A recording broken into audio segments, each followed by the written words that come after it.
Hello friends, welcome to Flourish Learning. शिक्षणाने माणूस समृद्ध होतो. चला तर मग आज आपण इयत्ता 8वीचा पाठ 17वा वर्तुळ जीवा व कंस शिकूयात, समजून घेऊयात आणि समृद्ध होऊयात.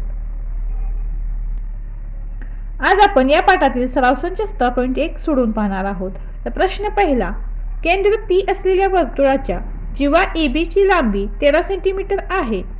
रेघ पी क्यू लंब जीवा ए बी, तर लांबी क्यू बी काढ. तर इथे आपल्याला शेजारी आकृती दिलेली आहे. तर काय म्हटलेलं आहे, केंद्र पी असलेल्या वर्तुळाची जीवा ए बी ची लांबी 13 सेंटीमीटर आहे. केंद्र पी आहे, जीवा ए बी आहे आणि ए बी ची लांबी आपल्याला 13 सेंटीमीटर दिलेली आहे. रेघ पी क्यू लंब जीवा ए बी, हा जो पी क्यू आहे त्या ए बी ह्या जीवेवर तो लंब आहे. आणि ह्या दिलेल्या माहितीतून आपल्याला लांबी क्यू बी ची माहिती काढायची आहे. तर ज्यावेळेला अशा आकृत्यांचे प्रश्न येतात त्यावेळेला ते सोडवत असताना उत्तरात सुद्धा आपण त्या आकृत्या काढायच्या आणि त्यानंतर ते उदाहरणं सोडवायची. तर इथे पहा, दिलेली आकृती मी ते काढून घेतलेली आहे. त्यानंतर दिलेली माहिती सुद्धा इथे लिहिलेली आहे. रेघ पी क्यू लंब जीवा ए बी, जो आकृतीमध्ये आपल्याला ते दिलेला आहे. त्यानंतर वर्तुळ केंद्रातून जीवेवर टाकलेला लंब जीवेला दुभागतो. वर्तुळ केंद्रातून या जीवेवर टाकलेला हा लंब ह्या जीवेला काय करतो, दुभागतो, म्हणजे त्याचे दोन भाग करतो. तर हे आपल्याला पुस्तकामध्येच दिलेलं आहे. तर हे वाक्य जे आहे ते तुम्ही पाठच करा, कारण प्रत्येक उदाहरणामध्ये आपल्याला ते लिहावं लागणार आहे. यानंतर हा बिंदू क्यू जो आहे तो ह्या जीवेचा काय होईल, तर मध्यबिंदू होईल. तर हेच आपण त्या वाक्यामध्ये लिहून घेऊयात. तर आपण तर काय लिहिलं, तर बिंदू क्यू हा जीवा ए बी चा काय मध्यबिंदू आहे. आणि आपल्याला ए बी किती दिलं आहे, तर आपण लांबी ए बी बरोबर सुद्धा लिहून घेऊयात. लांबी ए बी बरोबर किती आहे, तर 13 सेंटीमीटर. आता ही सगळी आपल्याला जी माहिती मिळालेली आहे त्यावरून आपण आता क्यू बी काढू शकतोय. म्हणून काय होईल, लांबी क्यू बी बरोबर काय होईल आता इथे, तर 1/2 गुणिले लांबी ए बी बरोबर. कारण का, तर बिंदू क्यू हा ए बी चा काय आहे, मध्यबिंदू आहे. आणि वर्तुळ केंद्रातून जीवेला टाकलेला जो लंब आहे तो जीवेला दुभागतो, म्हणजे त्याचे दोन भाग करतो. म्हणून आपण इथे सूत्र लिहिलेलं आहे. आता काय होईल, तर 1/2 गुणिले लांबी ए बी आपल्याला किती दिलेली आहे, तर 13 दिलेली आहे. तर 13 इथे लिहून घेऊयात. आता काय होईल, तर दोन्ही आपण 13ला भाग देऊयात. मग काय होईल, इथे बेसक्क 12, त्यानंतर 1 उरेल, 1ला भाग जात नाही, दशांश चिन्ह देऊयात, परत 0 घेऊयात, म्हणजे 10 होतील. आणि 2×5 म्हणजेच काय मिळेल आपल्याला, तर 6.5 सेंटीमीटर. म्हणून लांबी क्यू बी बरोबर काय मिळालं आपल्याला, 6.5 सेंटीमीटर. तर समजलं तुम्हाला आपण लांबी क्यू बीचं माप कसं काढलं ते. तर खूप सोपं आहे, तुम्ही समजून घेतलं तर सराव केला तर ते होऊन जाईल. यानंतर दुसरा प्रश्न, केंद्र ओ असलेल्या वर्तुळाची त्रिज्या 25 सेंटीमीटर आहे.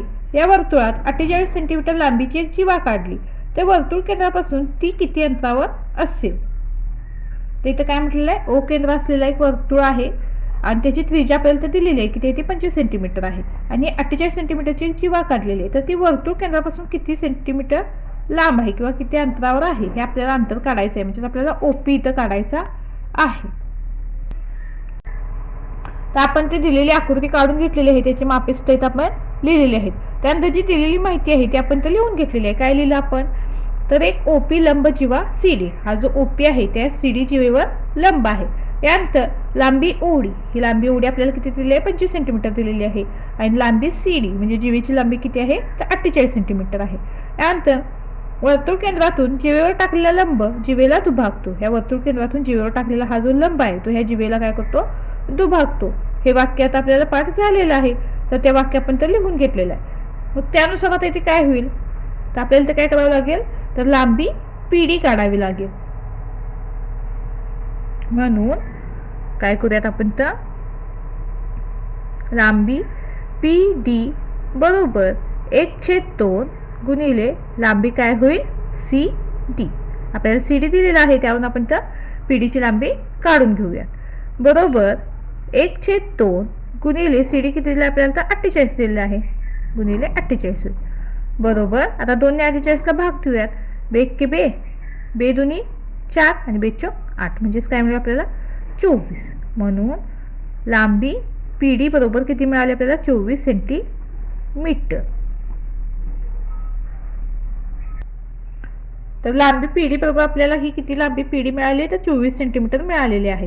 तर आता इथे पहा, त्रिकोण जो ओ पी डी हा जो आपल्याला त्रिकोण दिलेला आहे, तर तो कुठला त्रिकोण आहे, तर काटकोन त्रिकोण आहे.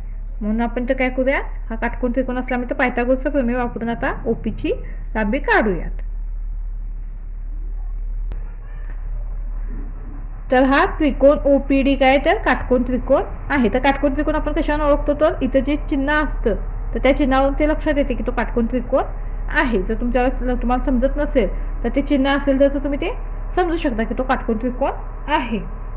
अशा पद्धतीने असा चौकोन तयार होतो तिथे, किंवा हे अशा पद्धतीचा यल तिथं काढलेला असतो, तर तो काटकोन त्रिकोण असतो. म्हणून पायथागोरसच्या प्रमेयानुसार काय होईल आता इथं, तर हा जो ओडी आहे तो त्याचा काय आहे, कर्ण आहे, आणि ओपी आणि पीडी या काय त्याच्या बाजू आहेत. म्हणून काय होईल, लांबी ओडीचा वर्ग बरोबर लांबी ओपीचा वर्ग अधिक लांबी पीडीचा वर्ग.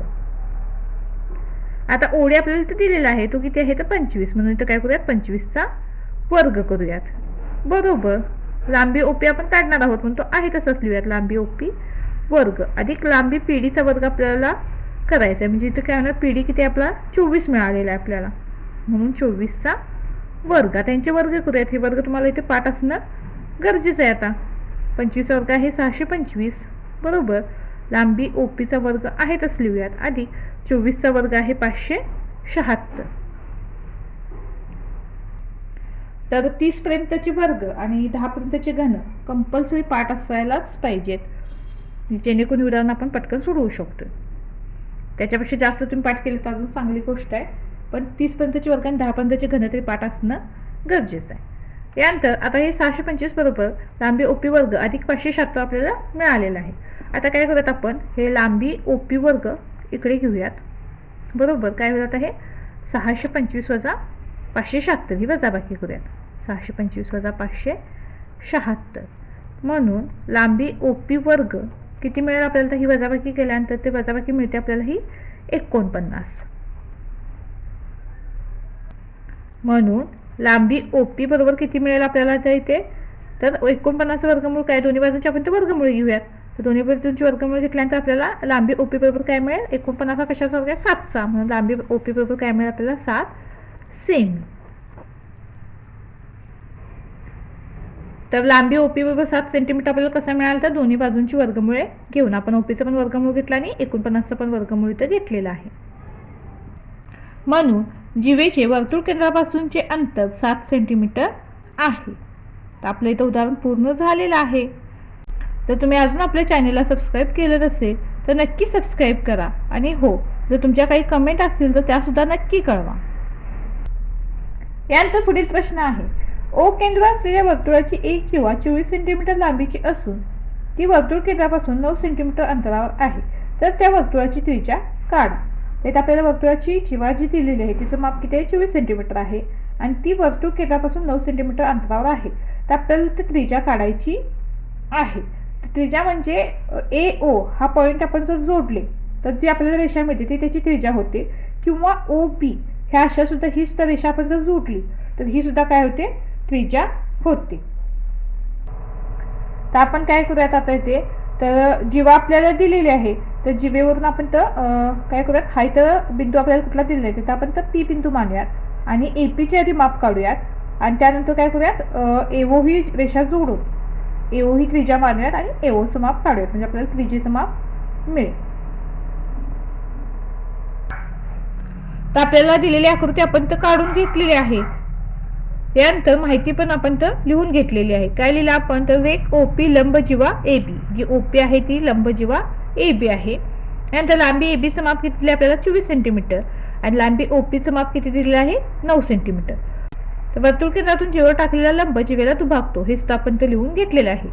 यानंतर आता आपण तर काय करूयात, तर लांबी ए बी वरून लांबी ए पी काढूयात. म्हणून काय होईल, म्हणून लांबी ए पी बरोबर 1/2 गुणिले लांबी ए बी बरोबर. आता इथे काय होईल, 1/2 गुणिले लांबी ए पी किती आहे आपलं, तर 24 आहे, म्हणून 24 घेऊया बरोबर. आता दोन्हीला भाग देईल किती मिळेल आपल्याला तर 12 सेंटीमीटर.